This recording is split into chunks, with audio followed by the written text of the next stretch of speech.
Hi guys, ಈ ಒಂದು ವಿಡಿಯೋದಲ್ಲಿ ನಾನು 9th ಸ್ಟ್ಯಾಂಡರ್ಡ್ ಜಿಯೋಗ್ರಫಿಯ first chapter our state Karnataka ಈ ಒಂದು ಲೆಸನ್ನನ್ನು ಎಕ್ಸ್ಪ್ಲೈನ್ ಮಾಡ್ತೀನಿ. ಈಗ ಲೆಸನ್ ಶುರು ಮಾಡೋದಕ್ಕೂ ಮೊದಲು ನೀವೆಲ್ಲ ಕೂಡ ನನ್ನ ಚಾನಲ್ನ ಸಬ್ಸ್ಕ್ರೈಬ್ ಮಾಡ್ಕೊಳ್ಳಿ, ಜೊತೆಗೆ ಪಕ್ಕದಲ್ಲಿ ಬೆಲ್ ಐಕಾನ್ ಇದೆಯಲ್ಲ ಅದನ್ನು ಕೂಡ ಪ್ರೆಸ್ ಮಾಡಿ. ಆಗ ನಾನು ಅಪ್ಲೋಡ್ ಮಾಡುವಂಥ ಪ್ರತಿಯೊಂದು ವಿಡಿಯೋ ಕೂಡ ನಿಮಗೆ ನೋಟಿಫಿಕೇಷನ್ಸ್ ಬರುತ್ತೆ. ಸೊ ಯಾವ ವಿಡಿಯೋನೂ ಕೂಡ ನೀವು ಮಿಸ್ ಆಗೋದಿಲ್ಲ. ಜೊತೆಗೆ ನಿಮ್ಗೇನಾದರೂ ಡೌಟ್ಸ್ಗಳೇನಾದರೂ ಇತ್ತು ಅಂದ್ಕೊಳ್ಳಿ, ಅದನ್ನು ಕಮೆಂಟ್ ಸೆಕ್ಷನಲ್ಲಿ ಕಮೆಂಟ್ ಮಾಡ್ಬೋದು, ಅದಕ್ಕೂ ಕೂಡ ನಾನು ರಿಪ್ಲೈ ಮಾಡ್ತೀನಿ. So let's begin with the content. So ಮೊದಲನೇದಾಗಿ ಆಬ್ಜೆಕ್ಟಿವ್ಸ್ ನೋಡೋಣ. ಅಂದರೆ ಈ ಚಾಪ್ಟರ್ ಎಂಡ್ ಆಗೋಷ್ಟರಲ್ಲಿ ಏನೇನು ಕಲ್ತಿರ್ತೀರ, ನೀವು ಯಾವ ವಿಷಯಗಳ ಬಗ್ಗೆ ನೀವು ತಿಳ್ಕೊಂಡಿರ್ತೀರ ಅಂತ. The greatness of our state and it's heritage. ನಮ್ಮ ಸ್ಟೇಟ್ ಏನಿದೆ ಅಥವಾ ಕರ್ನಾಟಕ ಸ್ಟೇಟ್ ಏನಿದೆ, ನಮ್ಮ ಸ್ಟೇಟ್ನ ಗ್ರೇಟ್ನೆಸ್, ದೊಡ್ಡತನನ ಮತ್ತು ನಮ್ಮ ಹೆರಿಟೇಜ್ನ ನಾವು ತಿಳ್ಕೊಳ್ಳೋಣ. The origin of name Karnataka and the formation of the state. ಈಗ ಕರ್ನಾಟಕ ಅನ್ನೋಂಥ ವರ್ಡ್ ಅಥವಾ ಈ ಒಂದು ಹೆಸರು ಎಲ್ಲಿಂದ ಬಂತು ಅಂತ, ಜೊತೆಗೆ ನಮ್ಮ ಸ್ಟೇಟ್ ಯಾವ ಥರ ಫಾರ್ಮ್ ಆಯಿತು, ಯಾವ ಥರ ಕ್ರಿಯೇಟ್ ಆಯಿತು ಅನ್ನೋದ್ರ ಬಗ್ಗೆ ಕೂಡ ನೋಡೋಣ.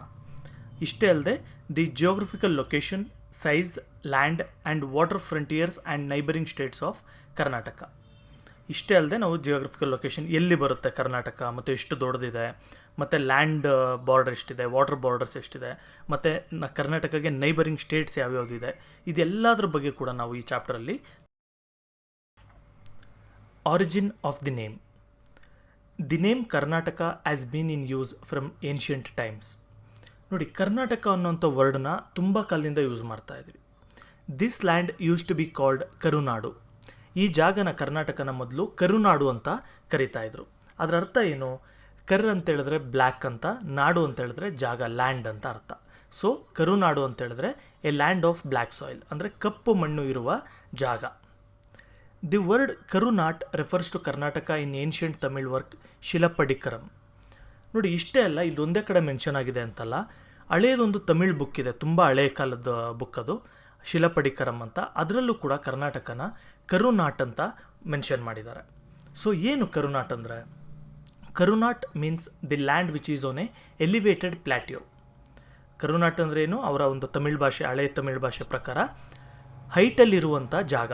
ಅಂದರೆ ತಮಿಳ್ನಾಡಿಗಿಂತ ಅಥವಾ ಆ ಒಂದು ರೀಜನ್ಗಿಂತ ನಮ್ಮ ಒಂದು ಲ್ಯಾಂಡ್ ಸ್ವಲ್ಪ ಎಲಿವೇಟೆಡ್ ಪ್ಲಾಟ್ಯೂ ಮೇಲೆ ಅಥವಾ ಸ್ವಲ್ಪ ಹೈಟಲ್ಲಿದೆ ಅಂತ ಅರ್ಥ. It has been mentioned in ನೃಪತುಂಗಾಸ್ grammatical work Kaviraja Marga that Karnataka extended from the Kaveri river up to Godavari river. ಇಷ್ಟೇ ಅಲ್ಲ, ಬರೀ ಒಂದು ಏನೋ ಒಂದು ಶಿಲಪ್ಪಡಿಕರಂ ಬುಕ್ಕಲ್ಲಿ ಮಾತ್ರ ಅಂತಲ್ಲ, ನೃಪತುಂಗ ಅನ್ನೋಂಥ ಒಂದು ಗ್ರಾಮ್ಯಾಟಿಕಲ್ ಬುಕ್ ಬರೀತಾನೆ, ಕವಿರಾಜ ಮಾರ್ಗ ಅಂತ, ಅದರಲ್ಲೂ ಕೂಡ ಕರ್ನಾಟಕನ ಮೆನ್ಷನ್ ಮಾಡಿದ್ದಾರೆ. ಅದರಲ್ಲಿ ಏನು ಹೇಳಿದ್ದಾರೆ? ಕರ್ನಾಟಕ ಅನ್ನೋ ಜಾಗ ಕಾವೇರಿ ನದಿ ಏನಿದೆ ಆ ಜಾಗದಿಂದ ಹಿಡಿದು ಮೇಲೆ ಗೋದಾವರಿ ನದಿವರೆಗೂ ಇದ್ರ ಮಧ್ಯೆ ಇರೋ ಎಲ್ಲ ಜಾಗ ಕೂಡ ಕರ್ನಾಟಕ ಅಂತ ಹೇಳಿದ್ದಾರೆ. After the independence India was divided into many States. ನೋಡಿ, ಇದೆಲ್ಲ ಕೂಡ ನಾವು ರಾಜರಿರುವಾಗ ಮಾತಾಡಿದ್ದು, ಅಂದರೆ ರಾಜರಿದ್ದಾಗ ಏನೇನಾಯಿತು ಅದೆಲ್ಲ ಕೂಡ. ಇಂಡಿಪೆಂಡೆನ್ಸ್ ಬಂದಮೇಲೆ ಏನಾಯಿತು ಅಂತ ಕೂಡ ನಾವು ನೋಡೋಣ. ನೋಡಿ, ಇಂಡಿಪೆಂಡೆನ್ಸ್ ಬಂದಮೇಲೆ ಇಂಡಿಯಾನ ಎಷ್ಟೊಂದು ಸ್ಟೇಟ್ಗಳಾಗಿ ಡಿವೈಡ್ ಮಾಡ್ತೀವಿ. ಅಂದರೆ ಇವಾಗಿರೋ ಥರ ಸ್ಟೇಟ್ ಅಲ್ಲ, ಆವಾಗ ಸುಮಾರು ಸ್ಟೇಟ್ಗಳಾಗಿ ಡಿವೈಡ್ ಮಾಡಿರ್ತೀವಿ. ಇನ್ 1947, 9 southern districts which were till then under the rule of Mysuru kings were brought together to form the Mysuru state. ನೋಡಿ, ಇಂಡಿಪೆಂಡೆನ್ಸ್ ಬಂದಾಗ ಏನಾಗುತ್ತೆ, ಈ ಕರ್ನಾಟಕದಲ್ಲಿರುವಂಥ ಒಂದು 9 ಡಿಸ್ಟ್ರಿಕ್ಟ್ಗಳು ಅಂದರೆ ಜಿಲ್ಲೆಗಳು ಏನಿದೆ, ಇದನ್ನು ಮೈಸೂರು ರಾಜರು ರೂಲ್ ಮಾಡ್ತಾ ಇರ್ತಾರೆ. ನಾವು ಒಡೆಯರ್ಸ್ ಅಂತ ಏನು ಕರಿತೀವಿ, ದಸರಾ ಇದೆಲ್ಲ. ಸೊ ಆ ರಾಜರು ಇದನ್ನು ರೂಲ್ ಮಾಡ್ತಾ ಇರ್ತಾರೆ ಈ ಜಾಗನ. ಸೊ ಈ ಜಾಗನೆಲ್ಲ ಏನು ಮಾಡ್ತಾರೆ, ಈ 9 ಡಿಸ್ಟ್ರಿಕ್ಟ್ಗಳನ್ನ ಸೇರಿಸಿ ಮೈಸೂರು ಸ್ಟೇಟ್ ಅಂತ ಒಂದು ಸ್ಟೇಟ್ನ ಫಾರ್ಮ್ ಮಾಡ್ತಾರೆ. Later when the states were reorganised on linguistic basis, areas with Kannada speaking people in Bombay, Hyderabad, Madras, Kodagu provinces were brought together. ನೋಡಿ, 1947ಇಂದ ಕೂಡ ಈ 9 ಡಿಸ್ಟ್ರಿಕ್ಟ್ಸ್ ಮಾತ್ರ ಮೈಸೂರು ಸ್ಟೇಟ್ ಅಂತ ಮಾತ್ರ ಇತ್ತು. ಆಮೇಲೆ ಎಲ್ಲ ಸ್ಟೇಟ್ಗಳ್ನು ಕೂಡ ಅವ್ರಿಗೆ ಯಾವ ಭಾಷೆ ಮಾತಾಡ್ತಾರೆ ಅವ್ರನ್ನೆಲ್ಲ ಸೇರಿಸಿ ಒಂದೊಂದು ಸ್ಟೇಟ್ ಮಾಡೋದೆಲ್ಲ ಶುರು ಮಾಡ್ಕೊತಾರೆ ಗೌರ್ಮೆಂಟ್ ಅವರು. ಆ ಥರ ಮಾಡಿದ್ಮೇಲೆ ಅಲ್ಲಿವರೆಗೂ ಬಾಂಬೆ, ಹೈದರಾಬಾದ್, ಮದ್ರಾಸ್, ಕೊಡಗು ಈ ಪ್ರಾವಿನ್ಸ್ಗಳಲ್ಲೆಲ್ಲ ಏನೇನು ಕನ್ನಡ ಮಾತಾಡೋ ಜನಗಳಿದ್ರು ಅಂಥ ಜಾಗನೆಲ್ಲ ಸೇರಿಸ್ಬಿಟ್ಟು ಮೈಸೂರು ಸ್ಟೇಟ್ ಅಥವಾ ವಿಶಾಲ ಮೈಸೂರು ಸ್ಟೇಟ್ ಅಂತ ಫಾರ್ಮ್ ಮಾಡ್ತಾರೆ. ಇದು ನಡೆಯೋದು 1st November 1956. So thus on 1st November 1956 the Vishal Mysore state came into being. So ಅರ್ಥ ಆಗಿರ್ಬೋದಲ್ಲ, ಮೊದಲು ಇಂಡಿಪೆಂಡೆನ್ಸ್ ಬಂದಾಗ ಬರೀ 9 ಡಿಸ್ಟ್ರಿಕ್ಟ್ಸ್ ಮಾತ್ರ ಕರ್ನಾಟಕ ಅಥವಾ ಮೈಸೂರು ಸ್ಟೇಟ್ ಅಂತ ಫಾರ್ಮ್ ಮಾಡಿದ್ರು. ಆಮೇಲೆ 1956 ನವಂಬರ್ 1 ಈ ಕನ್ನಡ ಮಾತಾಡೋಂಥ ಇವಾಗ ಏನೇನಿದೆ ಫುಲ್ಲು ಕರ್ನಾಟಕದ ಏರಿಯಾಗಳು ಡಿಸ್ಟ್ರಿಕ್ಟ್ಗಳೆಲ್ಲ ಅವನ್ನೆಲ್ಲ ಸೇರಿಸ್ಬಿಟ್ಟು ವಿಶಾಲ ಮೈಸೂರು ಸ್ಟೇಟ್ ಅಂತ ಫಾರ್ಮ್ ಮಾಡ್ತಾರೆ. ಸೊ ಕರ್ನಾಟಕ ಅಂತ ಹೆಸರು ಬಂದಿರಲಿಲ್ಲ ಆಗ. Okay, it is in fond commemoration of this event that Rajyotsava is celebrated every year on 1 November. ನೋಡಿ, ಈ ರೀತಿ ಈಗ ನಮಗೆಲ್ಲ ಗೊತ್ತು, ನವಂಬರ್ 1 ನಾವು ಒಂದು ರಾಜ್ಯೋತ್ಸವ ಅಂತ ಸೆಲೆಬ್ರೇಟ್ ಮಾಡ್ತೀವಿ, ಅಥವಾ ಕನ್ನಡ ರಾಜ್ಯೋತ್ಸವ ಅಂತ ಸೆಲೆಬ್ರೇಟ್ ಮಾಡ್ತೀವಿ. ಏನಕ್ಕೆ ಸೆಲೆಬ್ರೇಟ್ ಮಾಡೋದು? ಅಲ್ಲಿವರೆಗೂ ಬೇರೆ ಬೇರೆ ಬೇರೆ ಸ್ಟೇಟ್ಗಳಿದ್ದಂಥ ಕನ್ನಡಿಗರೆಲ್ಲ, ಇವಾಗ ಅಲ್ಲಿವರೆಗೂ ಏನಾಗಿತ್ತು, ಕೆಲವು ಈ ಬಳ್ಳಾರಿ ಇರ್ಬೋದು, ಇವೆಲ್ಲ ಕೂಡ ಆಂಧ್ರಕ್ಕೆ ಸೇರಿತ್ತು ಆ ಟೈಮಲ್ಲಿ. ಸೊ 1 ನವಂಬರ್ 1956 ಏನಾಯಿತು, ಈ ಥರ ಕನ್ನಡ ಮಾತಾಡೋರು ಯಾವ್ಯಾವ ಜಿಲ್ಲೆಗಳಲ್ಲಿದ್ದಾರೆ, ಯಾವ್ಯಾವ ಏರಿಯಾಸಲ್ಲಿದ್ದಾರೆ ಅವ್ರನ್ನೆಲ್ಲ ಸೇರಿಸಿ ನಾವು ವಿಶಾಲ ಮೈಸೂರು ಸ್ಟೇಟ್ ಅಂತ ಫಾರ್ಮ್ ಮಾಡ್ಕೊಂಡ್ವಿ. ಸೊ ಅದಕ್ಕೇ ನಾವು ನವಂಬರ್ 1 ಕನ್ನಡ ರಾಜ್ಯೋತ್ಸವನ ಆಚರಣೆ ಮಾಡೋದು. In 1973, in response to the wishes of Kannadigas, our state was renamed as Karnataka.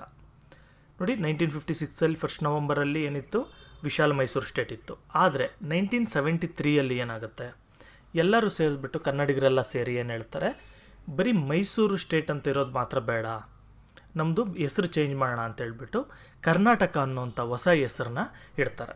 ಅಲ್ಲಿವರೆಗೂ ಕರ್ನಾಟಕ ಅನ್ನೋಂಥ ಹೆಸರು ಬೇರೆ ಬೇರೆ ಇದರಲ್ಲಿ ಬೇರೆ ಬೇರೆ ಮೀನಿಂಗ್ಗಳಲ್ಲಿ ಯೂಸಲ್ಲಿತ್ತು. ಆದರೆ 1973 ಕರ್ನಾಟಕ ಅನ್ನೋದು ನಮ್ಮ ಸ್ಟೇಟ್ಗೆ ಇಟ್ಟಂಥ ಅಫಿಷಿಯಲ್ ಹೆಸರು. Geographical location. ಈಗ ಕರ್ನಾಟಕ ಎಲ್ಲಿಗೆ ಸರಿಯಾಗಿ ಬರುತ್ತೆ ಅಂತ ನೋಡೋಣ. ಇಂಡಿಯಾದಲ್ಲಿ Karnataka is one of the 29 states of India. ಇಂಡಿಯಾದಲ್ಲಿರುವಂಥ 29 ಸ್ಟೇಟ್ಗಳಲ್ಲಿ ಕರ್ನಾಟಕ ಕೂಡ ಒಂದು state. It is situated in the southern part of India, in the western central area of the peninsular region. ಇದು ಎಲ್ಲಿಗೆ ಸರಿಯಾಗಿದೆ?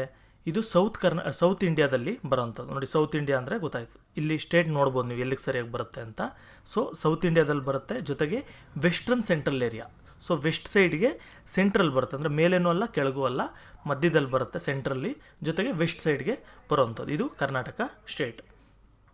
ಮತ್ತು ಇಟ್ ಎಕ್ಸ್ಟೆಂಡ್ಸ್ ಫ್ರಮ್, ಇಲ್ಲಿ ನಿಮಗೆ ಕೋಆರ್ಡಿನೇಟ್ಸ್ ಕೊಟ್ಟಿದ್ದಾರೆ, ಇದನ್ನು ನೋಡ್ಕೊಬೋದು. 11 ಡಿಗ್ರಿ 31 ನಾರ್ತ್ ಈ ಥರ ಕೊಟ್ಟಿದ್ದಾರೆ, ಲ್ಯಾಟಿಟ್ಯೂಡ್ ಮತ್ತು ಲಾಂಗಿಟ್ಯೂಡ್, ಅದನ್ನು ಕೂಡ ನೀವು ನೋಡ್ಕೊಳ್ಬೋದು. Its length is 750 kilometres. ಎಷ್ಟು ಉದ್ದ ಇದೆ ಕರ್ನಾಟಕ? ಮೇಲೆಯಿಂದ ಕೆಳಗೆ ನಾವು ಬೀದರಿಂದ ನಾವು ಚಾಮರಾಜನಗರ ಹೋಗೋದಕ್ಕೆ 750 ಕಿಲೋಮೀಟರಷ್ಟು ಉದ್ದ ಇದೆ ನಮ್ಮ ಸ್ಟೇಟ್. ಮೇಲೆ ಸದರ್ನ್ ಮೋಸ್ಟ್ ಟಿಪ್ಪಲ್ಲಿ ಬೀದರ್ ಡಿಸ್ಟ್ರಿಕ್ಟ್ ಇದೆ, ಇದರಲ್ಲಿ ಔರಾದ್ ತಾಲೂಕು ಅಂತ ಏನು ಕರಿತೀವಿ, ಇದು ನಾರ್ತರ್ನ್ ಮೋಸ್ಟ್ ಟಿಪ್, ಅಂದರೆ ತುಂಬ ನಾರ್ತ್ ಸೈಡ್ಗಿರೋಂಥ ಮೇಲೆ ಇರೋಂಥ ಜಾಗ. ಕೆಳಗಡೆ ಸೌತ್ಗೆ ಬಂದ್ವಿ ಅಂದರೆ ಚಾಮರಾಜನಗರ್ ಡಿಸ್ಟ್ರಿಕ್ಟ್ ಇರೋವಂಥದ್ದು, ಇಲ್ಲಿ ನೋಡ್ಬೋದು. Its width is 400 kilometres. ಈಗ ಹೈಟ್ ಎಷ್ಟಿದೆ ಅಂತ ಗೊತ್ತಾಯ್ತು, ಮೇಲೆಯಿಂದ ಕೆಳಗೆ 750 ಕಿಲೋಮೀಟರ್ ಗೊತ್ತಾಯಿತು. ಈಗ ಲೆಫ್ಟಿಂದ ರೈಟಿಗೆ, ವೆಸ್ಟಿಂದ ಈಸ್ಟಿಗೆ 400 ಕಿಲೋಮೀಟರ್ಸ್ ಇದೆ ಇದು. So Karwar in Uttara Kannada district is the western end, whereas Mulbagal taluk in the Kolar district is at the eastern end. So western ಎಂಡಲ್ಲಿ ಫುಲ್ ಬರುವಂಥದ್ದು ಉತ್ತರ ಕನ್ನಡದಲ್ಲಿ ಕಾರವಾರ್ ಅಂತ ಒಂದು ಜಾಗ ಬರುತ್ತೆ, ಈ ಜಾಗದಲ್ಲಿ ಇಲ್ಲಿ. ಮತ್ತು ಈಸ್ಟ್ ಸೈಡ್ಗೆ ತುಂಬ ಎಂಡಲ್ಲಿ ಬರೋದು ಈ ಸೈಡ್ ಬರುತ್ತೆ, ಮುಳಬಾಗಲ್ ತಾಲೂಕ್ ಅಂತ. Okay, first western most tip ಮತ್ತು eastern most tip. Karnataka state has both land and water frontiers to.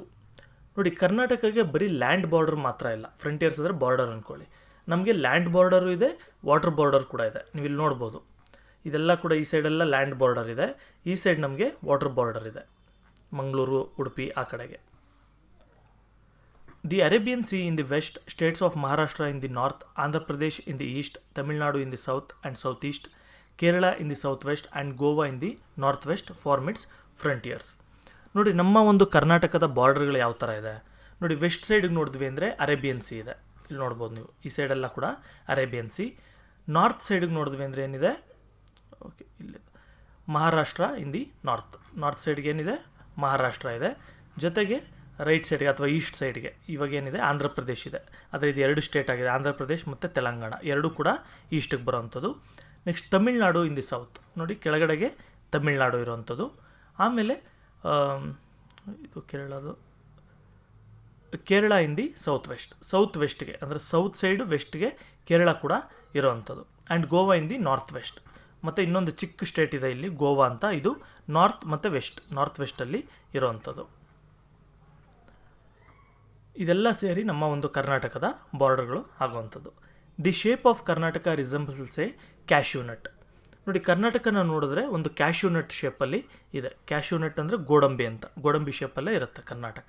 ನೋಡ್ಬೋದು ನೀವು, ಇಮ್ಯಾಜಿನ್ ಮಾಡ್ಕೊಳ್ಳಿ. ಸೈಜ್, ಈಗ ಕರ್ನಾಟಕದ ಒಂದು ಈ ಕಡೆಯಿಂದ ಈ ಕಡೆಗೆ 400 ಕಿಲೋಮೀಟರ್ಸ್, ಮೇಲಿಂದ ಕೆಳಗೆ 750 ಕಿಲೋಮೀಟರ್ಸ್, ಇದೆಲ್ಲ ಹೇಳಿದ್ವಿ. ಬಾರ್ಡರ್ ಹೇಳಿದ್ವಿ, ಎಲ್ಲ ಹೇಳಿದ್ವಿ. ಈಗ ಇದರ ಒಂದು ಏರಿಯಾ ಎಷ್ಟು ಬರುತ್ತೆ ಅದನ್ನು ಕೂಡ ನೋಡೋಣ.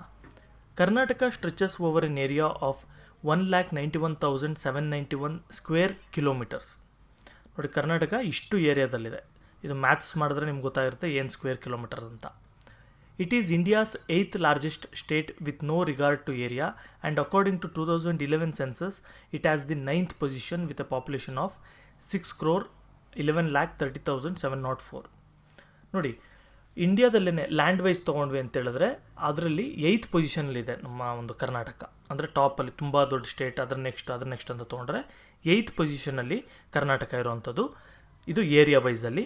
ಪಾಪ್ಯುಲೇಷನ್ ವೈಸ್ ತೊಗೊಂಡ್ವಿ ಅಂತ ಹೇಳಿದ್ರೆ 9th ಪೊಸಿಷನಲ್ಲಿದ್ದೀವಿ ನಾವು. ಅಂದರೆ ನಮ್ಮಲ್ಲಿ 2011 ಸೆನ್ಸಸ್ ಪ್ರಕಾರ 6,11,00,000 ಚಿಲ್ಲರೆ ಜನ ಇದ್ದೀವಿ ನಾವು ಕರ್ನಾಟಕದಲ್ಲಿ. Karnataka occupies 5.83% of India's total geographical area. ನೋಡಿ, ಟೋಟಲ್ ಇಂಡಿಯಾ ಏನಿದೆ ಲ್ಯಾಂಡ್, ಅದರಲ್ಲಿ 5.83% ಅಷ್ಟು ಜಾಗ ಕರ್ನಾಟಕದ್ದೇ ಆಗಿದೆ. ಅಷ್ಟು ದೊಡ್ಡ ಸ್ಟೇಟ್ ನಮ್ಮದು. At present there are 30 districts in our state. ಇವಾಗ ಎಷ್ಟು ಜಿಲ್ಲೆಗಳಿದೆ ನಮ್ಮಲ್ಲಿ? 30 ಜಿಲ್ಲೆಗಳಿದೆ. These districts comprises of 176 taluks, 747 oblis, 347 towns and cities and 27,481 villages. ನೋಡಿ, ಈ ಒಂದು ಡಿಸ್ಟ್ರಿಕ್ಟ್ಸ್ ಅಲ್ಲಿ ಟೋಟಲ್ ನಮ್ಗೆ ಗೊತ್ತಾಯಿತು 30 ಡಿಸ್ಟ್ರಿಕ್ಟ್ ಅಂತಿದೆ. ಈ 30 ಡಿಸ್ಟ್ರಿಕ್ಟು ಸೇರಿಬಿಟ್ಟು ಟೋಟಲಾಗಿ 176 ತಾಲೂಕುಗಳಿದೆ, 747 ಹೋಬಳಿಗಳಿದೆ, ಮತ್ತು 347 ಟೌನ್ಗಳು ಮತ್ತು ಸಿಟಿಗಳು, ಮತ್ತು 27,481 ವಿಲೇಜಸ್ ಅಂದರೆ ಹಳ್ಳಿಗಳು. ಇಷ್ಟು ಹಳ್ಳಿಗಳು ಕರ್ನಾಟಕದಲ್ಲಿ ಇರೋವಂಥದ್ದು. Belagavi district is the largest in size and Bengaluru urban district is the smallest. ನೋಡಿ, ಈಗ ಕರ್ನಾಟಕದಲ್ಲಿ ತುಂಬ ದೊಡ್ಡ ಡಿಸ್ಟ್ರಿಕ್ಟ್ ಅಂದರೆ ಯಾವುದು ದೊಡ್ಡ ಜಿಲ್ಲೆ? ಅದು ಬೆಳಗಾವಿ ಅಂತ. ತುಂಬ ಚಿಕ್ಕ ಜಿಲ್ಲೆ ಯಾವುದು? Bengaluru urban district. ನೋಡಿ, ಬೆಂಗಳೂರಲ್ಲೂ ಬೆಂಗಳೂರು ರೂರಲ್ ಬೇರೆ ಬರುತ್ತೆ, ಬೆಂಗಳೂರು ಅರ್ಬನ್ ಬೇರೆ ಬರುತ್ತೆ. ಸೊ ಬೆಂಗಳೂರು ಅರ್ಬನ್ ತುಂಬ ಚಿಕ್ಕ ಡಿಸ್ಟ್ರಿಕ್ಟ್ ಇದು. ಆದರೂ ಕೂಡ ಜನಸಂಖ್ಯೆ ತುಂಬ ಹೆವಿಯಾಗಿದೆ. 1,10,00,000 1,15,00,000 ಜನ ಬರೀ ಬೆಂಗಳೂರಲ್ಲೇ ಇದ್ದಾರೆ. Bengaluru is the capital of Karnataka. ನೋಡಿ, ಕರ್ನಾಟಕದ ಕ್ಯಾಪಿಟಲ್ ಸಿಟಿ ಬಂದು Bengaluru. The state has been divided into 4 divisions for administrative convenience. ನೋಡಿ, ಕರ್ನಾಟಕ ತುಂಬ ದೊಡ್ಡ ಸ್ಟೇಟ್, ಇದನ್ನೆಲ್ಲ ಕೂಡ ಮ್ಯಾನೇಜ್ ಮಾಡೋದು ತುಂಬ ಕಷ್ಟ ಆಗುತ್ತೆ. ಅದಕ್ಕೋಸ್ಕರ ಅಂತೇಳ್ಬಿಟ್ಟು 4 ಭಾಗ ಆಗಿ ಡಿವೈಡ್ ಮಾಡಿದ್ದಾರೆ, ಬರೀ ಅಡ್ಮಿನಿಸ್ಟ್ರೇಟಿವ್ ಕನ್ವೀನಿಯನ್ಸ್ಗೋಸ್ಕರ. ಸ್ಟೇಟ್ನ ಭಾಗ ಮಾಡಿಲ್ಲ, ಬರೀ ಆಡಳಿತನ ಡಿವೈಡ್ ಮಾಡಿದ್ದಾರೆ. They are Bengaluru, Mysuru, Belagavi and Kalaburagi. So ಈ 4 ಡಿವಿಷನ್ಸ್ ಮಾಡಿದ್ದಾರೆ. ನೀವೆಲ್ಲ ಕೂಡ 7th ಅಥವಾ 6th ನಿಮಗೆ ಒಂದು ಚಾಪ್ಟ್ರೆಲ್ಲ ಇತ್ತು, ಬೆಂಗಳೂರು ಡಿವಿಷನ್, ಮೈಸೂರು ಡಿವಿಷನ್ ಅಂತೆಲ್ಲ. ಅದು ಓದಿದ್ರಿ ಅಂದರೆ ಇದ್ರ ಬಗ್ಗೆ ಕಂಪ್ಲೀಟಾಗಿ ನಿಮಗೆ ಐಡಿಯಾ ಇದೆ. ಸೊ ಈ 4 ಡಿವಿಷನ್ಸ್. ಸೊ ಇಲ್ಲಿಗೆ ಚಾಪ್ಟರ್ ಫುಲ್ ಕಂಪ್ಲೀಟ್ ಆಯಿತು. ನಿಮಗೆ ಇದೇ ಥರ ವಿಡಿಯೋಸ್ ಎಲ್ಲ ಬೇಕು ಅಂತ ಹೇಳಿದ್ರೆ ನೀವು ಸಬ್ಸ್ಕ್ರೈಬ್ ಮಾಡ್ಕೊಳ್ಳಿ ಚಾನಲ್ನೆಲ್ಲ. ಜೊತೆಗೆ ಟೆಲಿಗ್ರಾಮಲ್ಲೂ ಕೂಡ ಒಂದು ಚಾನಲ್ ಓಪನ್ ಮಾಡಿದ್ದೀನಿ, ಅದರ ಲಿಂಕು ಕೂಡ ನಾನು ಡಿಸ್ಕ್ರಿಪ್ಷನಲ್ಲಿ ಹಾಕ್ತೀನಿ, ಅಥವಾ ಇಲ್ಲೇ ಒಂದು ಟೆಕ್ಸ್ಟ್ ಹಾಕ್ತೀನಿ. ಅದನ್ನು ನೋಡಿಕೊಂಡು ನೀವು ಅದನ್ನು ಕೂಡ ಜಾಯ್ನ್ ಆಗ್ಬೋದು. ಸೊ ಅದರಲ್ಲೂ ಕೂಡ ನಿಮಗೆ ಏನೇನು ಅಪ್ಡೇಟ್ಸ್ ಬೇಕೋ ಅದೆಲ್ಲ ಕೂಡ ನಾನು ಕಳಿಸ್ಕೊಡ್ತೀನಿ. ಓಕೆ, ಬಾಯ್.